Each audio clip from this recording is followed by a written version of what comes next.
আচ্ছা, আমরা আপনারা যে রেডিও শুনি, আচ্ছা রেডিও এবং টিভি থেকে যে তথ্যগুলো আমরা পাই, আচ্ছা সে তথ্যগুলো শুধুমাত্র আমরা কি শুনতে পারি। আচ্ছা শুনতে পারার পরে আমরা কি সেটা রিপ্লাই দিতে পারি? আমরা কি রিপ্লাই দিতে পারি রেডিও থেকে?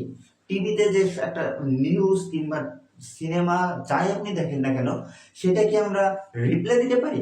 আমরা কিন্তু রিপ্লাই দিতে পারি না। আবার এমন কিছু আছে যেখানে আমরা কথা বলার পরে আবার সেখান থেকে কি রিপ্লে আসে, বা আমরা যেখান থেকে কোনো নিউজ পাই সেটাকে আবার রিপ্লেই দিতে পারি, কিন্তু সেটা সঙ্গে সঙ্গে নয়, একটু দেরিতে।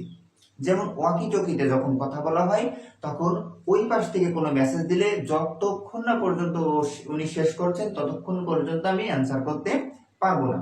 আবার আমরা যখন মোবাইল ফোনে কথা বলি তখন কিন্তু আমরা সঙ্গে সঙ্গে উত্তর দিতে পারি, জবাব দিতে পারি।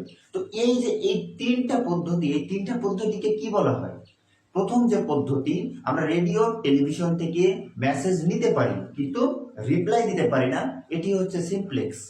এবং আমরা পরবর্তীতে মেসেজ নিতে পারি এবং রিপ্লাই দিতে পারি কিন্তু সঙ্গে সঙ্গে নয়, একটু দেরিতে, সেটাকে বলা হয় হাফ ডুপ্লেক্স।